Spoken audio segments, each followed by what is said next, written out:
Assalamualaikum dan salam sejahtera. Okey, bertemu lagi di channel Encik Nelayan. Okey, hari ni Encik Nelayan nak buat promosi jual jala second hand. Okey, ni jala Encik Nelayan yang telah dipakai lah sebelum-sebelum ni.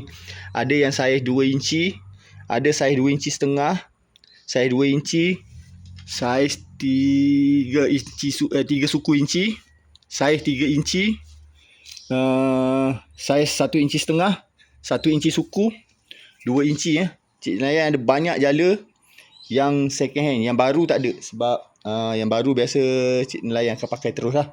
Bila air cantik, kita nak guna mestilah jala yang perfect. Jala yang tak ada koyak.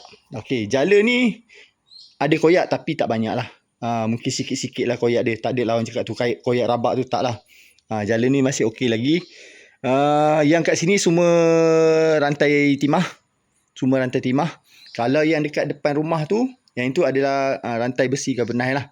Yang itu yang murah sikit. Cuma yang ini Cik Nelayan beli agak mahal lah. Yang ini satu utas dalam 200 lebih ke 300 macam tu lah. Okey.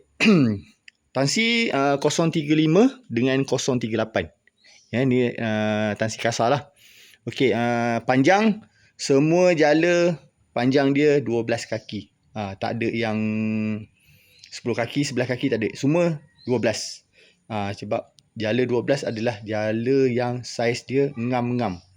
Paling sedap pakai, paling sesuai. Kalau yang 16 kaki tu, kadang tempat-tempat sungai kecil kita tak boleh nak guna kan. Okey.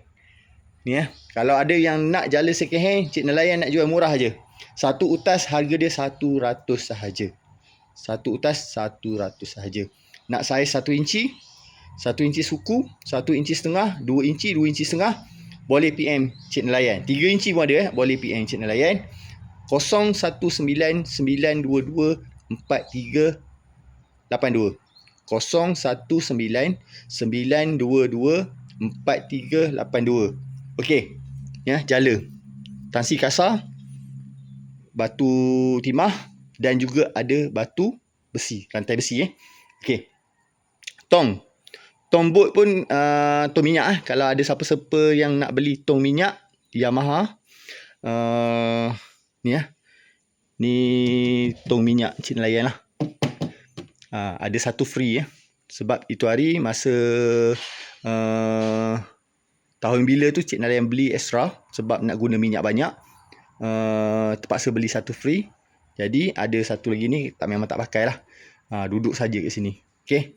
Kalau ada siapa-siapa yang nak tong minyak yang saiz ni Yamaha punya boleh. Cik Nelayan nak jual murah je, 100 saja. Tong ni 100 saja.